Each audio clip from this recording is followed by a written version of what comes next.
Hello YouTube chess lovers, my friends, this is Gunjan here. Once again I like to welcome you for my chess repertoire against e4. In this lecture we are going to see how to defuse Goring Gambit. After the move order e4, nc6, d4, e5, white can enter into the Scotch game via knight to f3. Here I propose that black should capture the d pawn, and in last few lectures we look at the move bishop to c4, which is known as a Scotch Gambit. In this lecture we are going to see another gambit idea by white that is known as Goring Gambit, and start with the move c3. Now before we look at deeper into the Goring Gambit, there is one thing I like to mention is the occurrence of this gambit is pretty rare. The simplest reason is black can easily equalize early in the opening, and I'm playing this Nc6 system from last 2 years or so, and together I face only 10 games in the Goring Gambit. So you can easily conclude that this is not a base system from white, even though you are expecting these things from the lower rated opponents. Now capturing the c3 pawn is perfectly viable, but in those cases black has to face the onslaught of the white, which is something I don't like. Instead of that, I'm recommending a line which will not only equalize black early in the opening stage, but it is the black who is having all the fun. The move I'm proposing is d5. So counter-attacking in the center. The amount of games I have played, there are 4 different options tried by the white. Now the main move over here is e captures d5, but before looking at that, let's look at the sidelines first. The first move I'm going to consider is bishop to d3. Against this, black should continue with the move bishop to g4, and in this game my opponent castled on the king side and I replied with the move knight to f6. He played the move rook to e1 and I played the move bishop to e7. So I just want to castle on the king side. Here my opponent aggressively played the move e5, so I dropped my knight back to the d7, and now he played bishop to f4.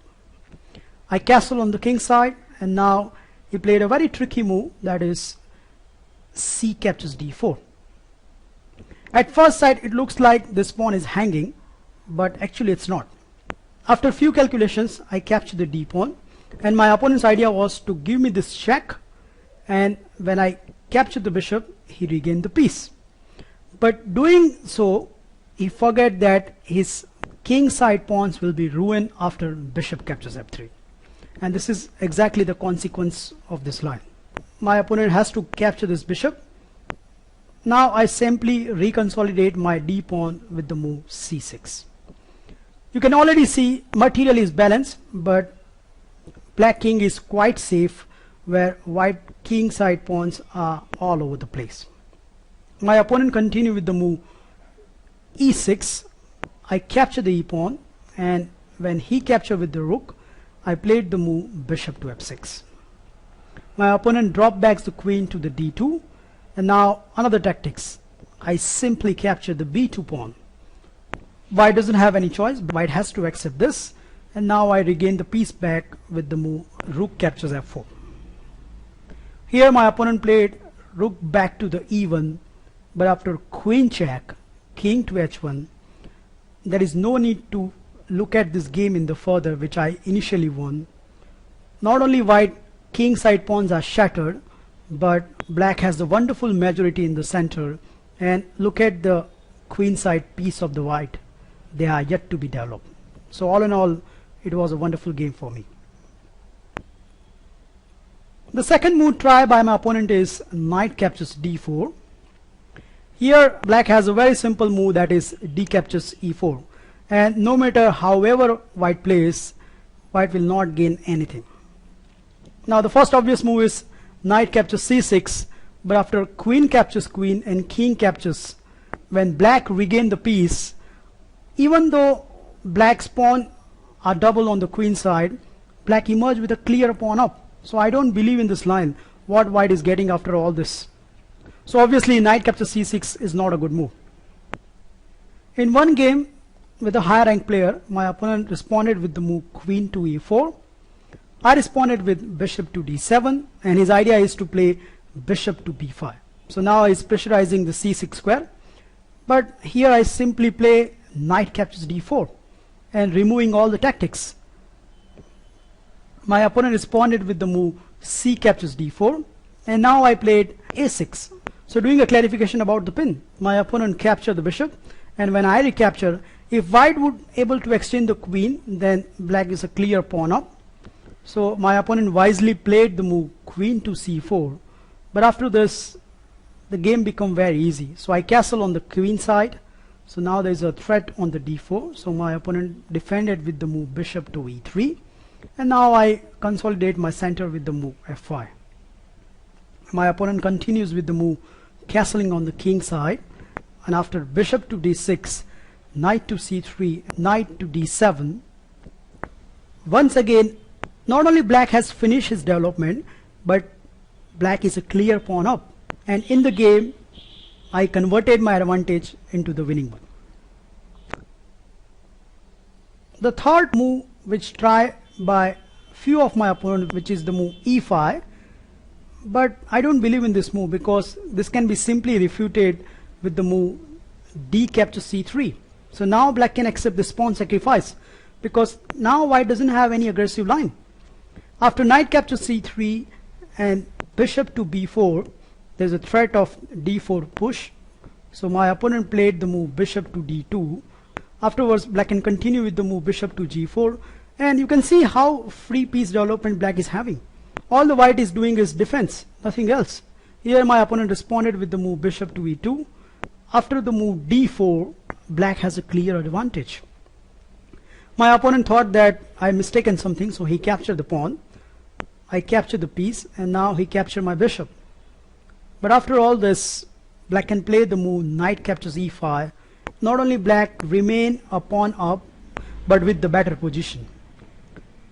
Here my opponent pinned that knight with the move queen to e2, but I continue my piece development with the move knight to f6. My opponent dropped bishop back to the f3. I castle on the queen side, and you can already see this is a disaster position for white. Here my opponent castle on the queen side, but after knight check, king to b1 and queen captures c2, I bet my opponent was hugely disappointed. The game continues with the move bishop to e1. I capture the queen. My opponent recapture with the bishop. I capture the bishop. My opponent recapture with the rook.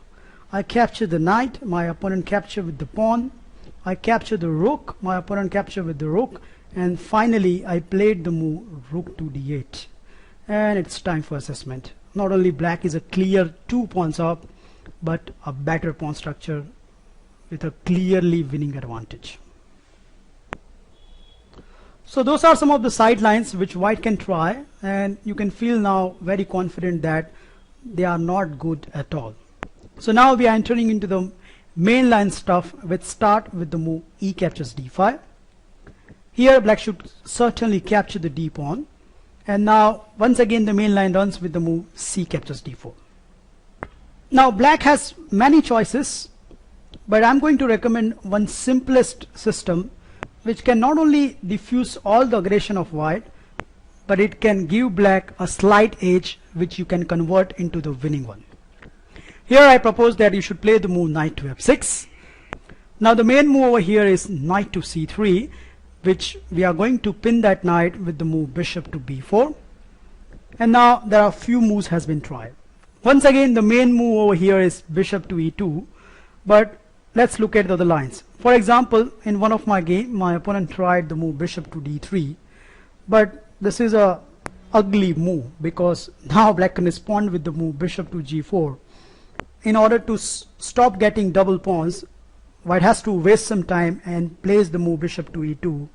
In that case, black can decide either queen side castle or the king side castle with a wonderful position to boot. The second move white can try is queen to e2 check, but against this black can simply reply with the move bishop to e6, and now the problem is there's a d pawn hanging, and not only that, queen to e2 has stopped the development of the king side bishop. I won a very quick game. In the game, my opponent responded with the move bishop to e3, so defending the d4 pawn, and I renew the threat via the move queen side castling. The problem for my opponent was he liked to castle on the queen side, but then bishop captures c3 and white king side castle will be ruined. So considering that, my opponent played the move rook to d8, protecting the d4 once again. But after this, the task became very easier for me. So I played the move bishop to g4, and you can see that hopeless king.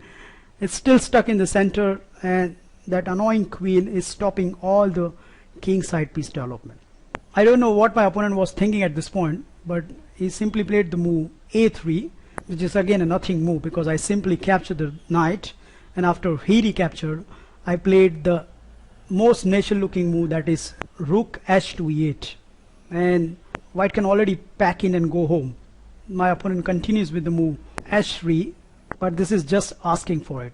I capture the knight, my opponent captured with the queen, so probably he's hoping that now I can develop my bishop and castle on the king side, but I put break to all of his plans via the move queen to a5. So now there's a threat of capturing the c3 pawn, so my opponent defended with the move rook to c1, but my next move shattered the dreams of the white, so I played knight captures d4, so queen has to move, and in the game my opponent plays queen to g3, but after the simplest move queen captures a3, it's seriously a resignable position. My opponent continues for a while, so he played rook to d1, but now I finish him off with a style. So I played queen check, he played rook to d2, then once again queen check, and after rook to d1, knight to c2, king to e2, queen captures d1 is a checkmate. So white need to be very careful if he's playing moves such as queen to e2 check. So considering all this, it's very obvious that main move over here is bishop to e2, but after this black can play the move knight to e4, which more or less force black to play bishop to d2, and now the whole planning of the black is very simple. What black is going to do is first of all capture the knight. Doesn't matter black capture with the pawn or the bishop. Let's say the main line is capturing with the pawn. Now we are going to snap off that bishop, and after white recapture, simply castle on the king side. And when white castle on the king side, the very important move, and which you should always remember, queen to d6. The simplest reason is c4 doesn't come up with the tempo, and because there is no dark square bishop for white, black queen is quite safe on the d6 square. I get two interesting games in this line, so we should see both of them. In the first game, my opponent tried the move immediate c4, so he wants to advance on the queen side as quickly as possible. I responded with the move bishop to g4, and now he played a premature move, that is d5. It's very important to remember that whenever your opponent played the move d5, only now you are going to capture the knight. The simplest reason is now the white bishop will become very bad bishop. In this position, white cannot capture the knight, so my opponent has to capture the bishop. Afterwards, the natural move knight to e5, he played bishop to e2, and now another important move, that is b6, so stopping any c5 advance. My opponent replied with the move rook to c1, and I centralized my rook with the move rook to e8. My opponent responded with the move rook to d1, and here I played the move rook to e7. So my idea is very simple. I just want to double my rook on the e file and then look forward for the right opportunity. At this point, my opponent feels somewhat desperate, and he tried the move f4, but this doesn't turn out well for white.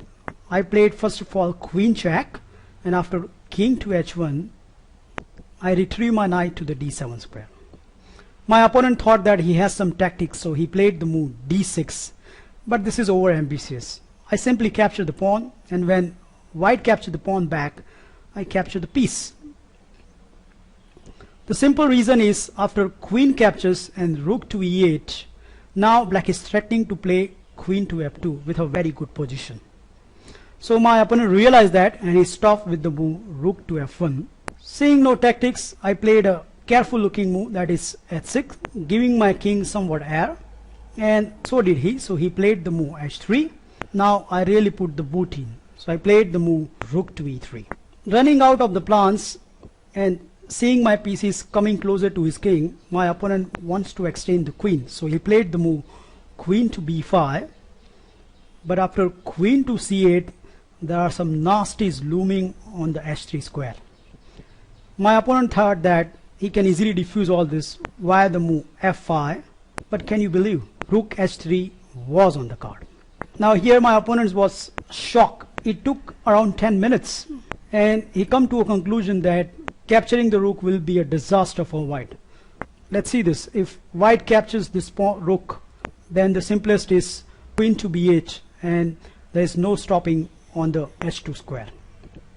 My opponent played the move king to g1, but after this black can play the move queen to b8. So now there's a threat of queen to h2, which I don't think so white can parry. So my opponent tried to defuse all the mating attack via the move rook to f2. But now queen to h2 check, king to f1, and now I give you a few seconds. Can you see a mate in 9? You can pause the video and you can look forward for it. I'm showing you right now. The first move black should play is capturing the rook, and after king takes back, now black can give this check, which is queen to f4. And the following sequence which goes like this. So my opponent plays king to e2, I played queen to e3 check, my opponent plays king to d1, but after rook check, king to c2, rook captures rook, king to b2, queen to c3 is a checkmate. So there is one good game which highlight what you should do if your opponent plays immediate c4.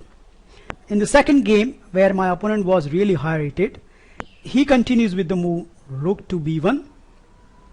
I responded with the move b6. Now he played the move rook to e1 and I responded with the move h6. So b6 and h6 are prophylactic move. Seeing no clear-cut plans, my opponent responded with the move h3. But here I can finish my development with the move bishop to f5, attacking the rook. So my opponent played the move bishop to d3. Here I exchange the bishops and play the simplest move rook to e1. My opponent thought that I'm looking for a draw, so he tried to become aggressive and he played the move c4. Sooner or later, if white wants to get anything out of this game, he has to push the c4, and that is exactly we want, because we can always target those loose pawns. As soon as I see the c4, I was delighted and I played the move rook to d8, pressurizing the d4 pawn, which my opponent doesn't like it, so he advanced the pawn to the d5. As soon as the pawn goes to the d5, the knight always comes to the e5, and my opponent captured the knight. Here I recapture with the rook. After some thinking, my opponent played the move king to f1. So his idea is to exchange all the rooks and then do something with those advanced pawns. I responded here with the move rook to e8, and my opponent executed his plan. So he captured the first rook, and when I recapture, he put the second rook. But this turns out as a mistake for the white, because now black can capture this rook, and after king takes, queen to e5 check will be very, very lethal. No matter how white responded, in the game my opponent responded with the move queen to e2, but after queen to a1 check, queen to d1, queen to c3, not only white lose the vital pawn on the c4, but it creates the majority for the black on the queen side, which in the long run will be decisive. And that is exactly happened in the game. After some complication, I managed to win. So that's it. That's all the information you need to defuse the Goring Gambit. I hope you enjoy and learn this wonderful lecture. Feel free to like and comment on this video, and I'll meet you in my next chapter. Bye.